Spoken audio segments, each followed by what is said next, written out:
الحمدللہ رب العالمین والصلاة والسلام علی سید المرسلین اما بعد فاعوذ باللہ من الشیطان الرجیم بسم اللہ الرحمن الرحیم۔ قیامت کا امتحان، درود شریف کی فضیلت۔ شفیع المذنبین رحمت للعالمین صلی اللہ تعالی علیہ وآلہ وسلم کا فرمان دل نشین ہے، جس نے صبح و شام مجھ پر 10 بار درود پاک پڑھا، بروز قیامت اس کو میری شفاعت نصیب ہوگی۔ صلو علی الحبیب صلی اللہ تعالی علی محمد۔ مدنی منع کا خوف۔ آدھی رات کو ایک چھوٹا بچہ اچانک اٹھ بیٹھا اور چیخ کر رونے لگا۔ والد صاحب گھبرا کر بیدار ہو گئے اور بولے، اے میرے لال، کیا ہو گیا؟ بچہ روتے ہوئے بولا، ابا جان، کل جمعرات ہے، لہذا استاد صاحب پورے ہفتے کے اسباق کا امتحان لیں گے، میں نے پڑھائی پر توجہ نہیں دی، کل مجھے مار پڑے گی۔ یہ کہتے ہوئے بچہ ہائے ہوں کرنے لگا۔ اس پر والد صاحب کی آنکھوں میں آنسو آ گئے اور اپنے نفس کو مخاطب کر کے کہنے لگے، اس بچے کو صرف ایک ہفتے کا حساب دینا ہے اور استاد کو چکمہ یعنی دھوکہ بھی دیا جا سکتا ہے، اس کے باوجود یہ رو رہا ہے اور مارے خوف کے اسے نیند نہیں آ رہی، اور آہ مجھے تو پوری زندگی کا حساب اس واحد قہار جل جلالہ کو دینا ہے، جسے کوئی چکمہ یعنی دھوکہ نہیں دے سکتا۔ مجھے قیامت کا امتحان درپیش ہے، مگر میں غافل ہو کر سو رہا ہوں، آخر مجھے کوئی خوف کیوں نہیں آ رہا؟ میٹھے میٹھے اسلامی بھائیوں، اس حکایت میں ہمارے لیے عبرت کے متعدد مدنی پھول ہیں۔ آپ بھی غور فرمائیے، میں بھی سوچتا ہوں، ایک بچہ، اس کی سوچ اور اس کے والد کی مدنی سوچ دیکھیے۔ بچہ مدرسے کے حساب کے خوف سے رو رہا ہے اور باپ قیامت کے حساب کی سختی کو یاد کر کے آبدیدہ ہے۔ کریم اپنے کرم کا صدقہ، لعین بے قدر کو نہ شرما، تو اور گدا سے حساب لینا، گدا بھی کوئی حساب میں ہے۔ یہ اعلیٰ حضرت رحمت اللہ تعالی علیہ کا مقطع ہے۔ دونوں جگہ رضا کی جگہ سگے مدینہ عفو عنہ نے اپنی نیت سے گدا کر دیا ہے۔ ولی اللہ کی دعوت کی حکایت۔ حضرت سیدنا حاتم اصم علیہ رحمت اللہ اکرم کو ایک مالدار شخص نے باصرار دعوت طعام دی۔ فرمایا، میری یہ 3 شرطیں مانو تو آؤں گا۔ نمبر 1، میں جہاں چاہوں گا بیٹھوں گا۔ نمبر 2، جو چاہوں گا کھاؤں گا۔ نمبر 3، جو کہوں گا وہ تمہیں کرنا پڑے گا۔ اس مالدار نے وہ 3 شرطیں منظور کر لی۔ ولی اللہ کی زیارت کے لیے بہت سارے لوگ جمع ہو گئے۔ وقت مقررہ پر حضرت سیدنا حاتم اصم علیہ رحمت اللہ اکرم بھی تشریف لے آئے اور جہاں لوگوں کے جوتے پڑے تھے وہاں بیٹھ گئے۔ جب کھانا شروع ہوا، سیدنا حاتم اصم علیہ رحمت اللہ اکرم نے اپنی جھولی میں ہاتھ ڈال کر سوکھی روٹی نکال کر تناول فرمائی۔ جب سلسلہ طعام کا اختتام ہوا، میزبان سے فرمایا، چولہا لاؤ اور اس پر توا رکھو۔ حکم کی تعمیل ہوئی۔ جب آگ کی تپش سے توا سرخ انگارہ بن گیا تو آپ رحمت اللہ تعالی علیہ اس پر ننگے پاؤں کھڑے ہو گئے اور فرمایا، میں نے آج کے کھانے میں سوکھی روٹی کھائی ہے۔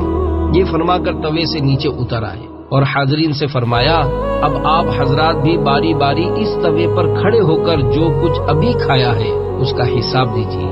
یہ سن کر لوگوں کی چیخیں نکل گئیں۔ بیک زبان بول اٹھے، یا سیدی، ہم میں اس کی طاقت نہیں، کہاں یہ گرم توا اور کہاں ہمارے نرم قدم، ہم تو گناہگار دنیا دار لوگ ہیں۔ آپ رحمت اللہ تعالی علیہ نے فرمایا، جب اس دنیاوی گرم توے پر کھڑے ہو کر آج صرف ایک وقت کے کھانے کی نعمت کا حساب نہیں دے سکتے تو کل بروز قیامت آپ حضرات زندگی بھر کی نعمتوں کا حساب کس طرح دیں گے؟ پھر آپ رحمت اللہ تعالی علیہ نے پارہ 30 سورۃ التکاثر کی آخری آیت کی تلاوت فرمائی، ثم لتسألن یومئذ عن النعیم۔ ترجمہ کنز الایمان، پھر بے شک ضرور اس دن تم سے نعمتوں سے پرسش ہوگی۔ یہ رقت انگیز ارشاد سن کر لوگ دھاڑے مار کر رونے اور گناہوں سے توبہ پکارنے لگے۔ اللہ عز و جل کی ان پر رحمت ہو اور ان کے صدقے ہماری بے حساب مغفرت ہو، آمین بجاہ النبی الامین صلی اللہ تعالی علیہ وآلہ وسلم۔ صدقہ پیارے کی حیا کا کہ نہ لے مجھ سے حساب، بخش بے پوچھے لجائے کو لجانا کیا ہے، صلو علی الحبیب صلی اللہ تعالی علی محمد۔ قیامت کے 5 سوالات۔ پیچھے پیچھے اسلامی بھائیوں، ہم خواہ روئیں یا ہنسیں، جاگیں یا غفلت کی نیند سوتے رہیں، قیامت کا امتحان برحق ہے۔ ترمذی شریف میں اس امتحان کے بارے میں فرمایا جا رہا ہے، انسان اس وقت تک قیامت کے روز قدم نہ ہٹا سکے گا جب تک کہ ان 5 سوالات کے جوابات نہ دے لے۔ نمبر 1، تم نے زندگی کیسے بسر کی؟ نمبر 2، جوانی کیسے گزاری؟ نمبر 3، مال کہاں سے کمایا؟ اور نمبر 4، کہاں کہاں خرچ کیا؟ نمبر 5، اپنے علم کے مطابق کہاں تک عمل کیا؟ امتحان سر پر ہے۔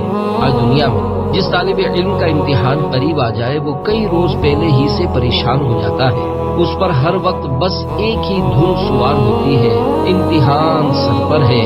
وہ راتوں کو جاگ کر اس کی تیاری اور اہم سوالات پر خوب کوشش کرتا ہے کہ شاید یہ سوال آ جائے، شاید وہ سوال آ جائے، ہر امکانی سوال کو حل کرتا ہے۔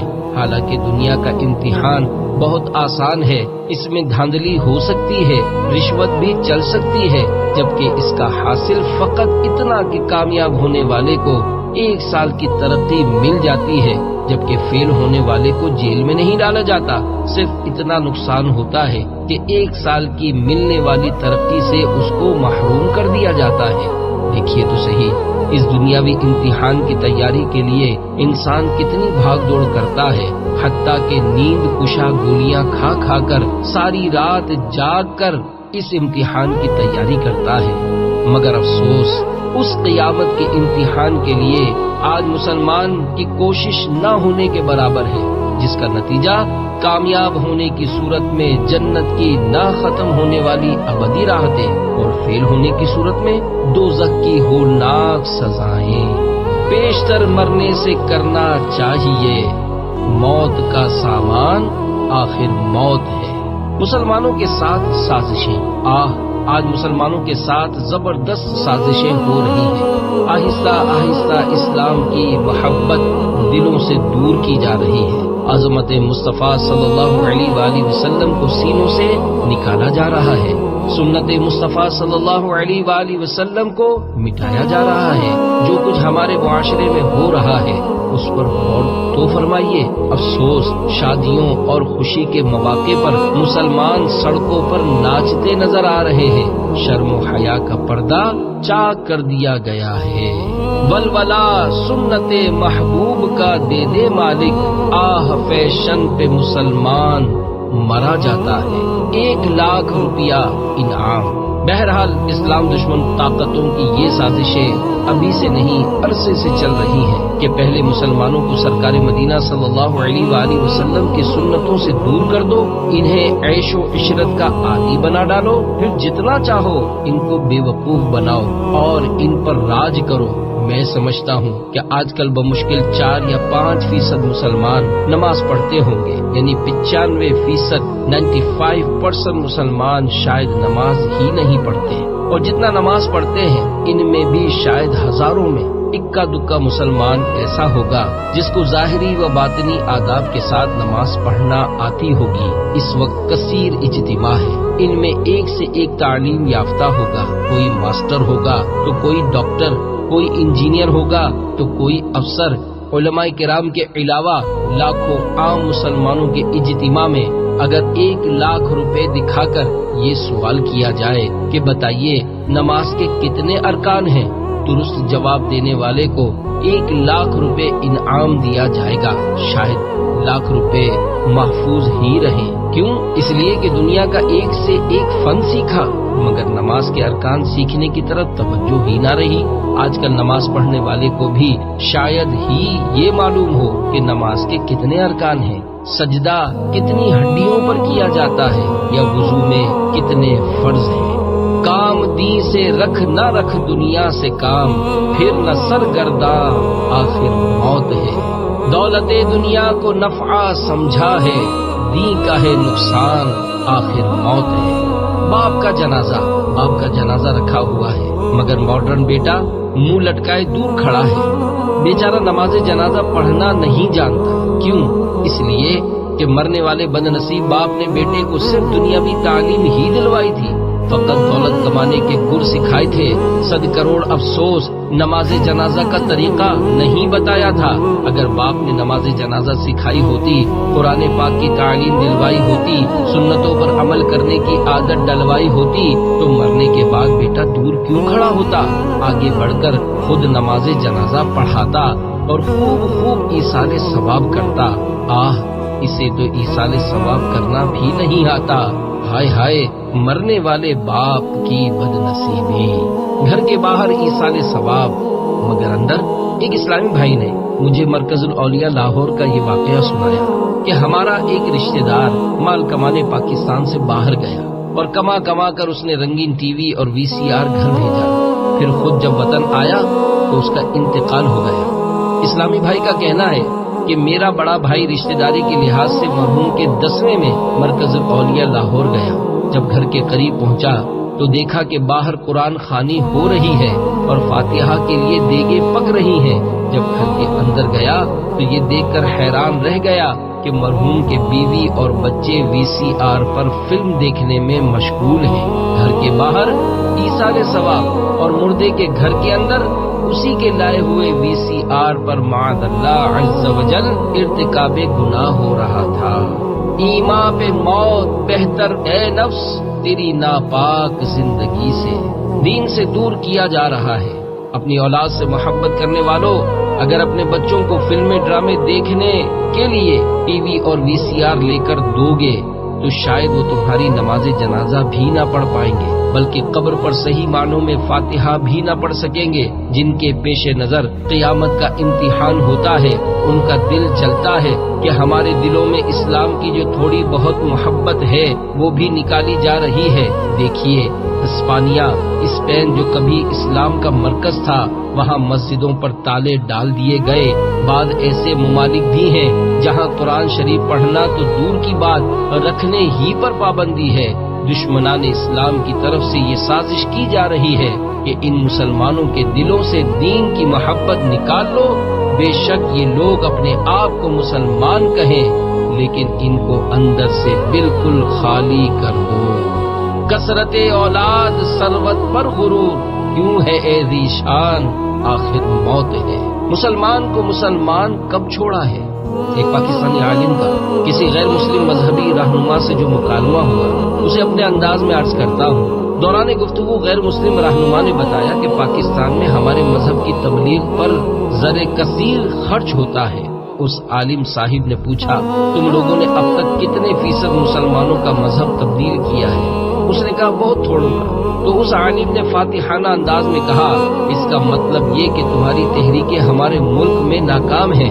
اس پر وہ ہنس کر کہنے لگا، مولوی صاحب یہ صحیح ہے کہ مسلمانوں کی زیادہ تعداد کو ہم مذہب بنانے پر ہمیں کامیابی حاصل نہیں ہوئی، لیکن یہ بھی تو دیکھو کہ ہم نے مسلمان کو عملی طور پر مسلمان کب چھوڑا ہے۔ کیا آپ کلین شیو اور پینٹ شرٹ میں کسے کسائے مسلمان اور غیر مسلم میں امتیاز کر سکتے ہیں؟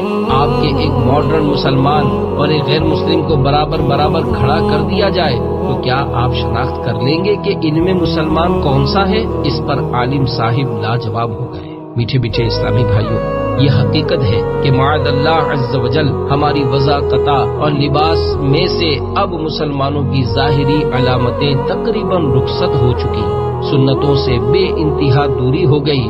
جن کا چہرہ نبی پاک صاحب لولاک سیاہ افلاک صلی اللہ تعالی علیہ وآلہ وسلم کی سنت کے مطابق ہو، شاید ایسے مسلمان اب دنیا میں 1% بھی نہ رہے۔ شیطان کی سازش۔ افسوس، تقریباً 99% مسلمان آج غیر مسلموں جیسے چہرے اور لباس میں ملبوس رہتے ہیں۔ ہو سکتا ہے کسی کو میری بات ناگوار گزرے اور اس وجہ سے اسے مجھ پر غصہ بھی آ رہا ہو۔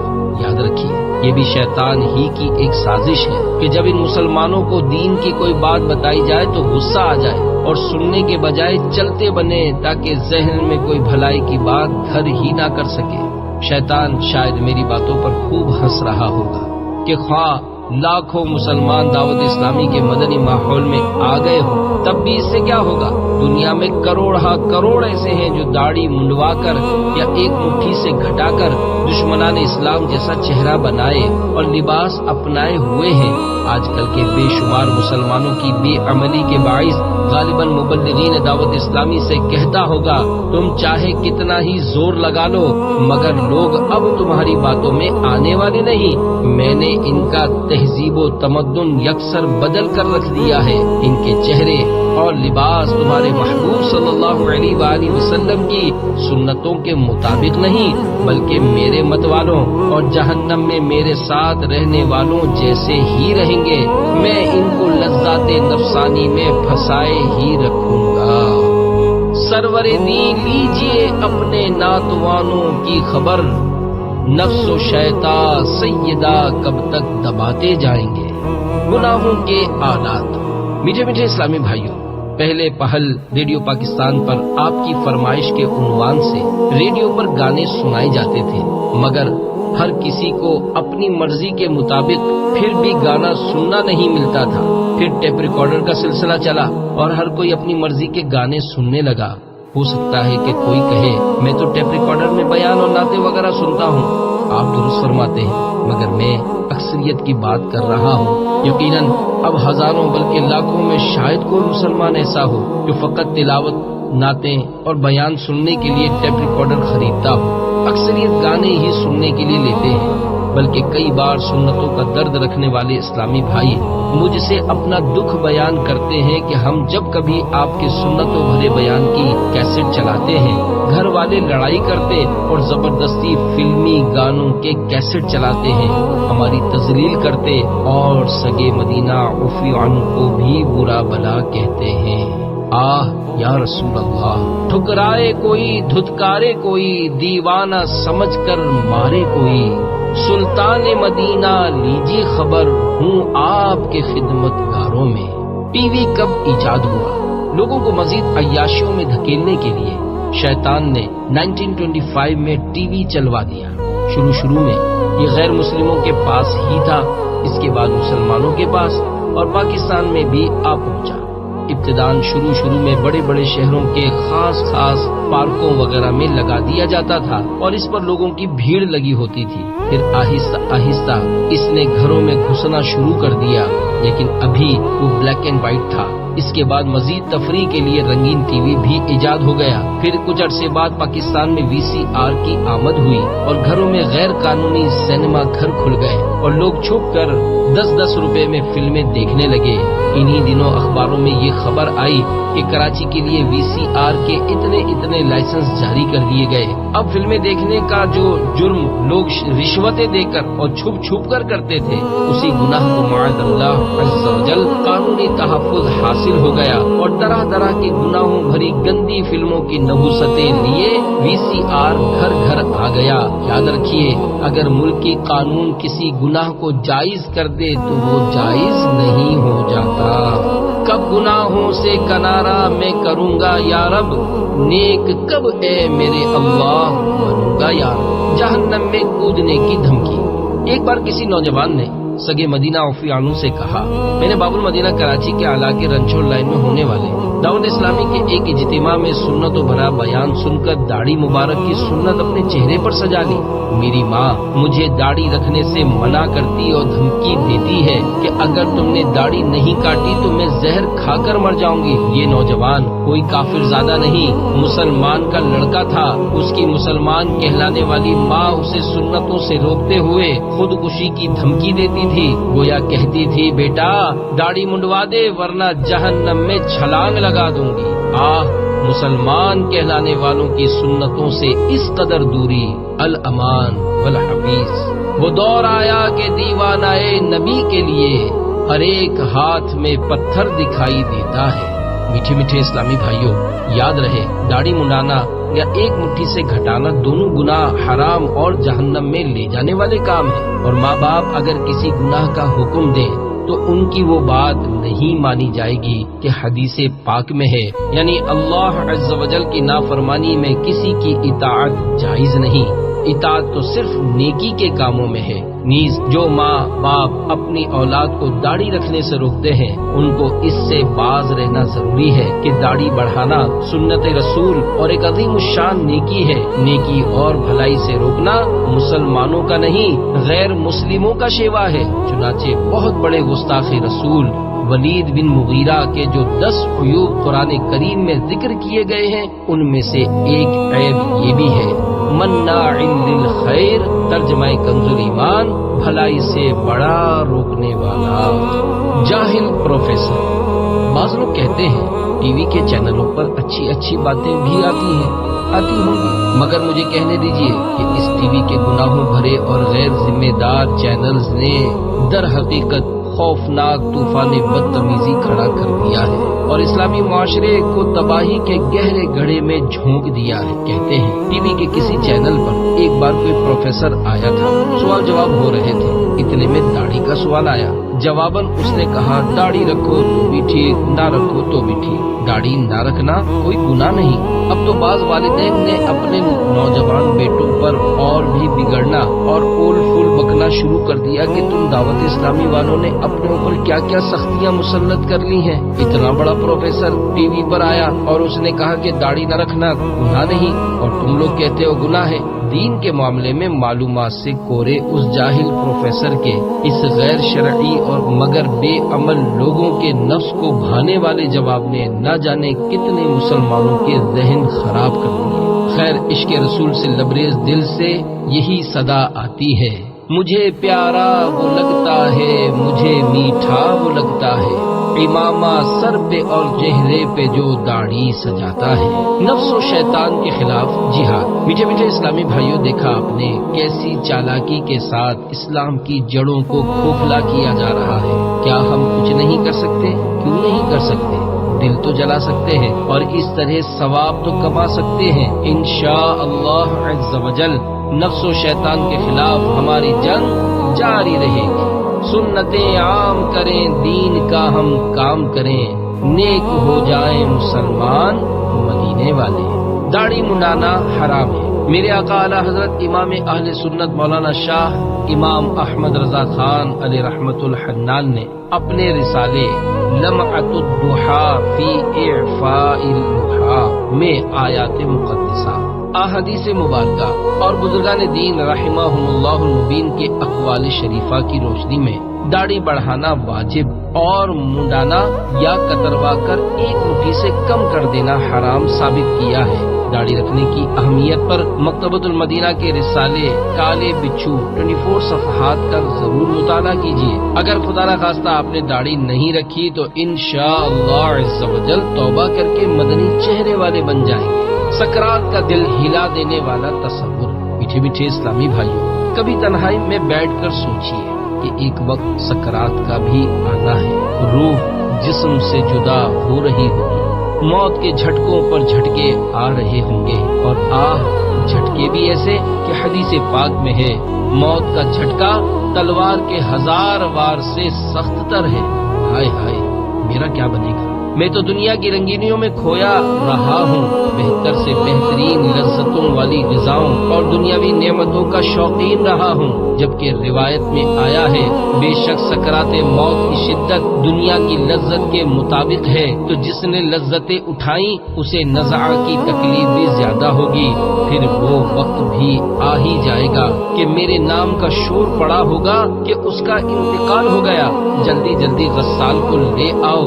اب غسال تختہ اٹھا کر چلا آ رہا ہوگا، مردہ جسم پر چادر اڑی ہوگی، سر سے تھوڑی تک منہ بندھا ہوگا، پاؤں کے دونوں انگوٹھے باندھ دیے گئے ہوں گے، غسال ہی غسل دے گا، کفن پہنائے گا۔ بیٹا نہ غسل دے گا نہ ہی کفن پہنائے گا، کیونکہ جو ہی اس نے ہوش سنبھالا میں نے اس کو اسکول کا دروازہ دکھایا، بڑا ہوا تو کالج میں داخلہ دلایا، پھر اعلیٰ تعلیم کے لیے امریکہ امریکہ بھجوایا، دنیاوی امتحانات کی تیاری کا خوب شوق بڑھایا، اگر نہیں پڑھایا تو دین نہیں پڑھایا، غسل میت یہ خاک دے گا؟ اسے تو خود اپنے زندہ وجود کے غسل کی سنتیں بھی نہیں معلوم۔ ہاں باپ کی آخری خدمت یہ بھی ہے کہ اس کا بیٹا ہی نہلائے، کفن پہنائے، نماز جنازہ بھی پڑھائے اور اپنے ہاتھوں سے ہی دفنائے۔ ظاہر ہے اگر بیٹا غسل دے گا تو رقت کے ساتھ رو رو کر اور سنتوں کو ملحوظ رکھ کر دے گا، جبکہ کرائے کا غسال ہو سکتا ہے جوں توں پانی بہا کر، کفن پہنا کر، پیسے جیب میں سرکا کر چلتا بنے۔ میت پر نوحہ کرنے کا آداب۔ اب جنازہ اٹھایا جائے گا، گھر کی عورتیں چیخیں گی، واویلا کریں گی۔ میں نے ان کو اس سے کبھی منع نہیں کیا تھا کہ میت پر نوحہ حرام اور جہنم میں لے جانے والا کام ہے۔ حدیث پاک میں ہے، نوحہ کرنے والی نے اگر مرنے سے پہلے توبہ نہ کی تو قیامت کے دن اس طرح کھڑی کی جائے گی کہ اس پر ایک کرتا قطران یعنی رال کا ہوگا اور ایک کرتا جرب یعنی کھجلی کا۔ جنازہ کو کندھا دینے کا طریقہ۔ بہرحال جنازہ اٹھا کر لوگ چل پڑیں گے، بیٹا شاید صحیح طرح سے کندھا بھی نہیں دے سکے گا، کیونکہ میں نے اس کو سکھایا ہی کب تھا۔ اس غریب کو کیا پتا کہ سنت کے مطابق کندھا کس طرح دیتے ہیں۔ جنازے کو کندھا دینے کا طریقہ بھی سن لیجئے۔ دعوت اسلامی کے اشاعتی ادارے مکتبۃ المدینہ کی مطبوعہ کتاب بحر شریعت جلد اول صفحہ 822 پر ہے۔ سنت یہ ہے کہ یکے بعد دیگرے چاروں پایوں کو کندھا دے اور ہر بار 10-10 قدم چلے، اور پوری سنت یہ ہے کہ پہلے دہنے سرہانے کندھا دے، پھر دہنی پائنتی پر، پھر بائیں سرہانے، پھر بائیں پائنتی، اور 10-10 قدم چلے تو کل 40 قدم ہوئے۔ جنازے کو کندھا دینے کے فضائل۔ حدیث پاک میں ہے، جو جنازے کو 40 قدم لے کر چلے اس کے 40 کبیرہ گناہ مٹا دیے جائیں گے۔ ایک اور حدیث مبارکہ میں ہے، جو جنازے کے چاروں پایوں کو کندھا دے اللہ عز و جل اس کی حتمی یعنی مستقل مغفرت فرما دے گا۔ بالآخر میرے ناز اٹھانے والے اپنے ہاتھوں سے مجھے تنگ و تاریک قبر میں اتار کر اوپر منو مٹی ڈال کر تنہا چھوڑ کر چل دیں گے۔ قبر میں مجھ کو لٹا کر اور مٹی ڈال کر چل دیے ساتھی نہ پاس اب کوئی رشتے دار ہے۔ خواب میں بھی ایسا اندھیرا کبھی دیکھا نہ تھا، جیسا اندھیرا ہماری قبر میں سرکار ہے۔ یا رسول اللہ آ کر قبر روشن کیجئے، ذات بے شک آپ کی تو منبع انوار ہے۔ صلو علی الحبیب صلی اللہ تعالی علی محمد۔ قبر کی روشنی کا احساس نہ رہا۔ میٹھے میٹھے اسلامی بھائیوں، دنیا میں رہنے کے لیے مکانات بہت وسیع و عریض بنائے جاتے ہیں، لیکن افسوس قبر سنت کے مطابق نہیں بن پاتی۔ گھروں کی فراخی کا تو خیال ہے، لیکن قبر کی وسعت کا ہمیں کوئی احساس نہیں۔ دنیا کے روشن مستقبل کی تو ہر ایک کو فکر ہے، مگر قبر کی روشنی کی طرف کسی کا دھیان نہیں۔ حالانکہ دیکھا جائے تو قبر بھی مستقبل میں شامل ہے۔ گھر میں روشنی کا سب اہتمام رکھیں گے، مگر قبر کی روشنی کی کسے فکر ہے؟ مال بڑھانے کی ہر ایک کو جستجو ہے، مگر نیک اعمال بڑھانے کی کسی کو نہیں پڑی ہے۔ جان کی سلامتی کے لیے انتہائی فکر مند ہے، مگر ایمان کی سلامتی کا شعور بہت کم ہو گیا۔ مال سلامت ہر کوئی منگے، دین سلامت کوئی ہو۔ شفا خریدی نہیں جا سکتی۔ یاد رکھیے، دولت سے دوا تو مل سکتی ہے، لیکن شفا خریدی نہیں جا سکتی۔ اگر دولت سے شفا مل سکتی ہوتی تو بڑے بڑے امیر زادے ہسپتالوں میں ایڑیاں رگڑ رگڑ کر ہرگز نہ مرتے۔ دولت مصیبتوں اور پریشانیوں کا علاج نہیں، اس میں کوئی شک نہیں کہ حلال طریقے سے مال و دولت کمانا اور اس کو جمع کر کے رکھنا شرعاً جائز ہے، جبکہ اس کے حقوق واجبہ ادا کرتا رہے، مگر دولت کی کثرت کثرت کی حرص اچھی بات نہیں، اس کے منفی اثرات سائیڈ ایفیکٹس کثیر ہیں۔ دولت کی زیادت عموماً معصیت کی طرف بہت تیزی سے لے جاتی ہے، نیز آج کل دولت کی کثرت اکثر مصیبت کا پیش خیمہ بنتی ہے۔ ڈاکے زیادہ تر مالداروں ہی کی کوٹھیوں میں پڑتے ہیں، عموماً مالداروں ہی کے بچے اغوا کیے جاتے، دھاڑیل یعنی ڈاکو چٹھیاں بھیج کر سرمایہ داروں ہی سے بھاری رقمیں طلب کرتے ہیں۔ فی زمانہ دولت کی کثرت سے سکون قلب ملنا تو کجا، الٹا بہت سو کا چین برباد ہوا جاتا ہے۔ پھر بھی حیرت ہے کہ لوگ دولت کی جستجو میں مارے مارے پھرتے اور حلال حرام کی تمیز اٹھا دیتے ہیں۔ جستجو میں کیوں پھرے مال کی مارے مارے، ہم تو سرکار کے ٹکڑوں پہ پلا کرتے ہیں۔ مالداریاں اور بیماریاں، بڑے بڑے دولت مند دیکھے ہیں جو طرح طرح کی پریشانیوں میں مبتلا ہے۔ کوئی اولاد کے لیے تڑپتا ہے، کسی کی ماں بیمار ہے، کسی کا باپ مریض، تو کوئی خود موذی مرض میں گرفتار ہے۔ اتنے مالدار آپ کو ملیں گے جو ہارٹ اٹیک سے دوچار ہیں، کئی شوگر کی زیادتی کا شکار ہیں اور بیچارے میٹھی چیز نہیں کھا سکتے۔ طرح طرح کے کھانے کی اشیاء سامنے موجود، مگر ارب پتی سیٹھ صاحب چکھ تک نہیں سکتے۔ بیچارے دولت اور جائیداد کے تصور سے دل بہلا سکتے ہیں، پھر بھی دولت کا نشہ عجیب ہے کہ اترنے کا نام ہی نہیں لیتا۔ یقین جانیے، حلال و حرام کی پرواہ کیے بغیر دھن کماتے چلے جانا صرف اور صرف نادان انسان کی دھن ہے۔ اتنا نہیں سوچتا کہ آخر اتنی دولت کہاں ڈالوں گا، فلاں سرمایہ دار بھی تو آخر موت کی گھاٹ اتر گیا، اس کی دولت اسے کیا کام آئی۔ الٹا ہوا یہ کہ وارثوں میں ورثے کی تقسیم میں لڑائیاں ٹھن گئیں، دشمنیاں ہو گئیں، کورٹ میں پہنچ گئے اور اخباروں میں چھپ گئے اور خاندانی شرافتوں کی دھجیاں بکھر گئیں۔ دولت دنیا کے پیچھے تو نہ جا، آخرت میں مال کا ہے کام کیا۔ مال دنیا دو جہاں میں ہے وبال، کام آئے گا نہ پیشے ذوالجلال۔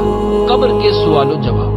میٹھے میٹھے اسلامی بھائیوں، کبھی کبھی اس طرح سوچیے کہ میرا لاشا منو مٹی تلے قبر میں دفن کر کے احباب چلے جائیں گے۔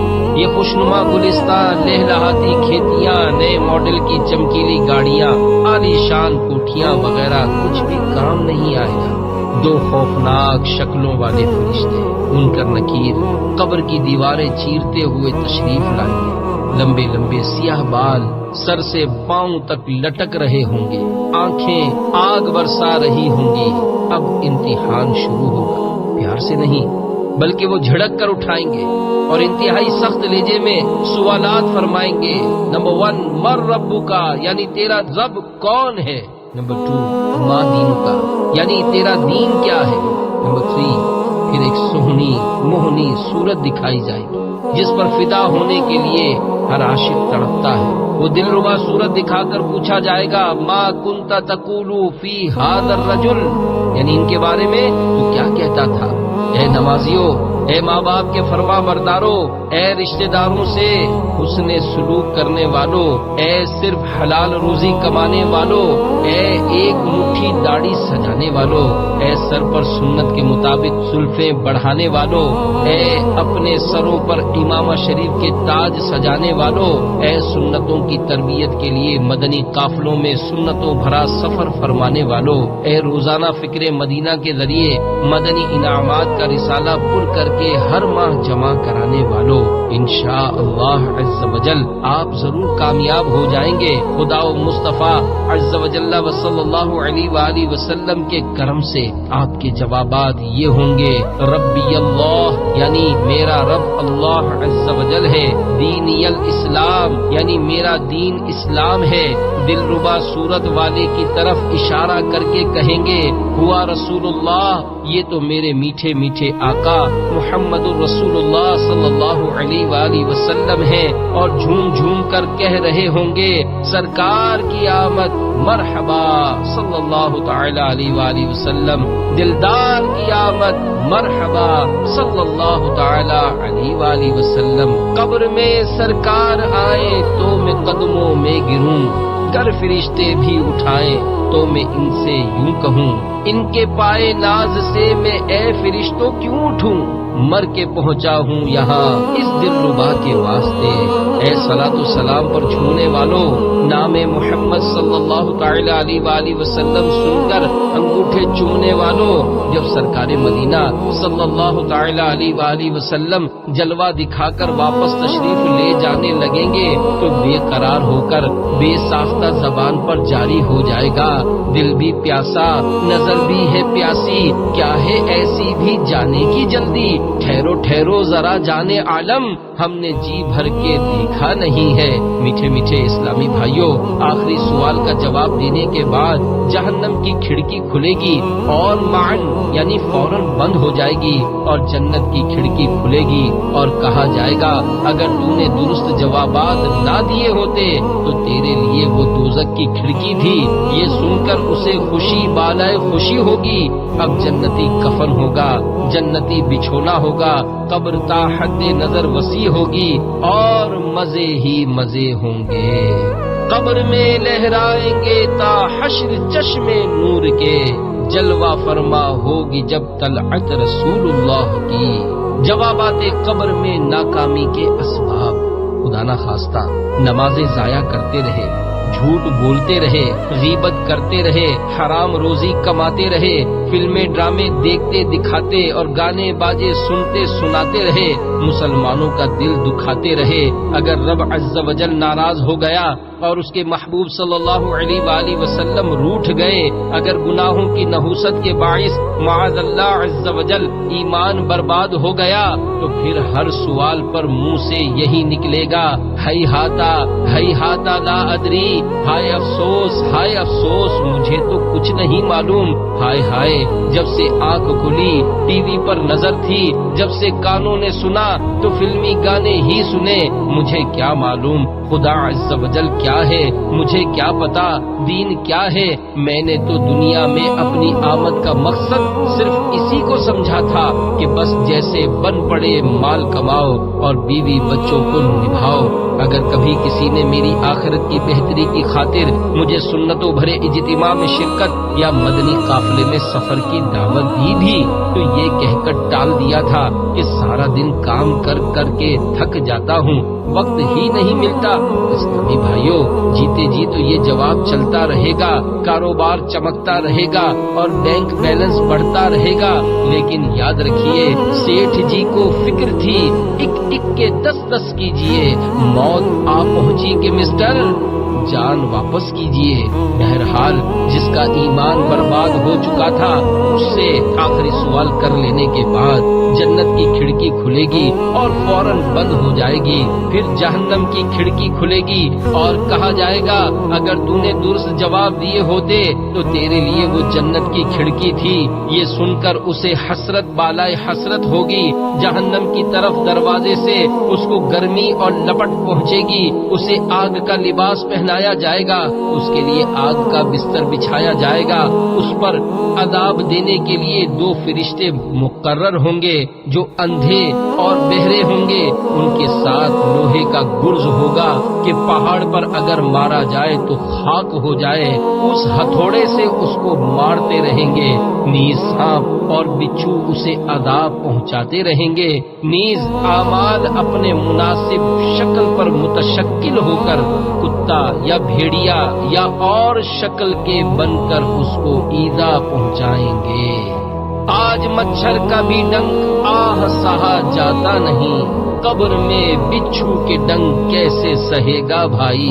میٹھے میٹھے اسلامی بھائیوں، دولت دنیا کو اپنا سب کچھ سمجھ بیٹھنا دانش مندی نہیں، یاد الہی سے غفلت کا باعث نہیں بننی چاہیے۔ اللہ عز و جل ایمان والوں کو تنبیہ کرتے ہوئے 12:28 سورۃ المنافقون کی آیت نمبر 9 میں ارشاد فرماتا ہے، یا ایھا الذین آمنوا لا تلہکم اموالکم ولا اولادکم عن ذکر اللہ۔ ترجمہ کنز ایمان، اے ایمان والو، تمہارے مال نہ تمہاری اولاد کوئی چیز تمہیں اللہ عز و جل کے ذکر سے غافل نہ کرے۔ یہ نہ کہنا کہ کوئی سمجھانے والا نہیں ملا۔ میٹھے میٹھے اسلامی بھائیوں، رزق حلال کی طلب میں ہرگز ایسی مصروفیت مت رکھیے جو نمازوں سے غافل کر دے۔ اگر خدا نہ خواستہ حرام روزی اور سودی کاروبار کا سلسلہ ہو تو اسے چھوڑ دیجئے، رشوت کا لین دین ترک کر دیجئے۔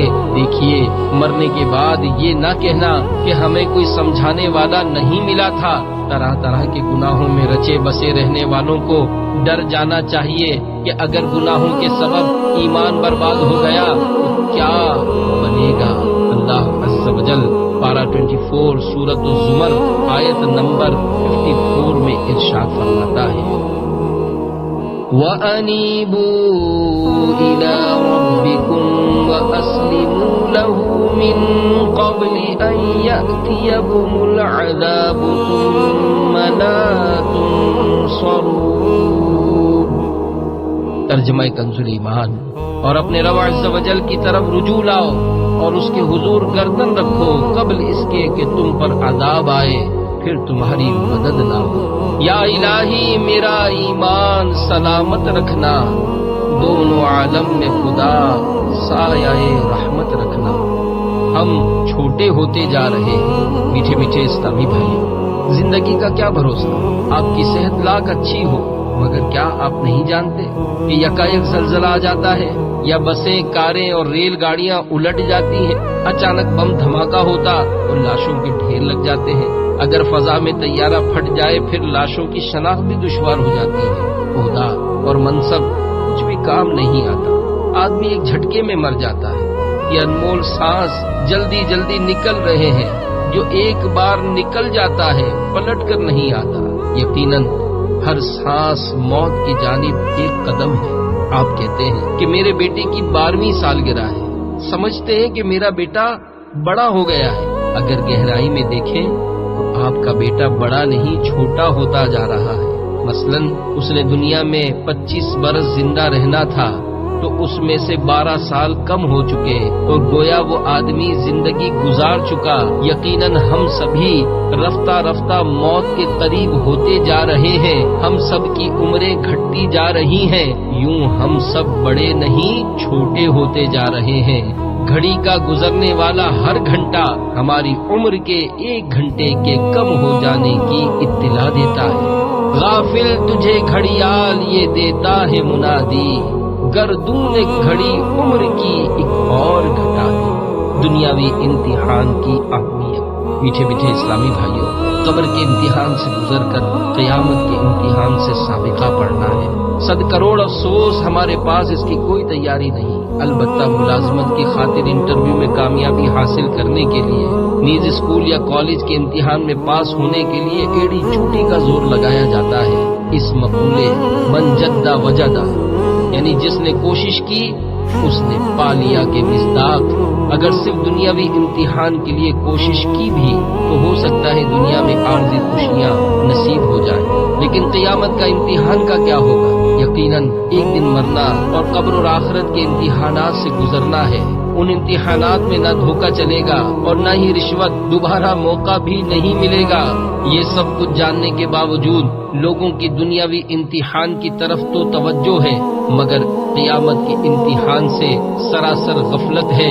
دنیا کے امتحان کے لیے تو آج کل طلبہ رات بھر پڑھتے، نیند آئے تو نیند کشا یعنی اینٹی سلیپنگ گولیاں کھا کر بھی جاگتے اور اس کی تیاری کرتے ہیں، مگر کیا قیامت کے امتحان کے لیے بھی ہم میں سے کسی نے کوئی رات جاگ کر عبادت میں بسر کی؟ دنیا کے امتحان میں کامیابی کے لیے پابندی سے روزانہ اسکول اور کالج کا رخ کرتے ہیں، کیا قیامت کے امتحان میں کامیابی کے لیے صرف ہفتہ وار سنتوں بھرے اجتماع میں لگاتار شرکت کرتے ہیں؟ دنیا کے امتحان کی تیاری کے لیے بعض طلبہ ٹیوٹر کی خدمات حاصل کرتے ہیں تو بعض اکیڈمی یا ٹیوشن سینٹر جوائن کرتے ہیں۔ کیا قیامت کے امتحان کی تیاری کے لیے سنتوں بھرے مدنی ماحول اور عاشقان رسول کی صحبت اختیار کی؟ دنیاوی ترقی کے لیے اعلیٰ تعلیم، ہائر ایجوکیشن حاصل کرنے کے لیے دوسرے شہروں بلکہ دوسرے ملکوں تک کا سفر اختیار کرتے ہیں؟ کیا آخرت کی ترقی اور قیامت کے امتحان کی تیاری کے لیے بھی کبھی دعوت اسلامی کے سنتوں کی تربیت کے مدنی قافلے میں سفر کیا؟ تو صرف دنیا کے امتحان کے لیے ہی کوشش کرنے والے اسلامی بھائیوں، قیامت کے امتحان کی بھی تیاری شروع کر دیجئے کہ جس کا کامیاب جنت کی ہمیشہ رہنے والی نعمتیں پائے گا، جبکہ اس کا ناکام جہنم کی آگ میں جلایا جائے گا۔ قیامت کے امتحان کی تیاری میں آسانی کے لیے دعوت اسلامی کے ہفتہ وار سنت و بھرے اجتماعات میں لازمی شرکت کیجیے۔ اپنے علاقے میں رات کو مدرسۃ المدینہ برائے بالغان میں قرآن پاک مفت سیکھیے، اور ہر مہینے عاشقان رسول کے ساتھ کم از کم 3 دن کے مدنی قافلے میں سنت و بھرا سفر کیجیے۔ پھر روزانہ فکر مدینہ کر کے مدنی انعامات کا رسالہ پر کر کے ہر مدنی ماہ کی 10 تاریخ کے اندر اپنے یہاں کے ذمہ دار کو جمع کروائیے۔ دعوت اسلامی کے مدنی قافلوں میں سفر اور مدنی انعامات کا رسالہ پر کر کے ہر ماہ جمع کروانا انشاءاللہ عز و جل آپ کے لیے قیامت کے امتحان میں کامیابی کا ذریعہ بنے گا۔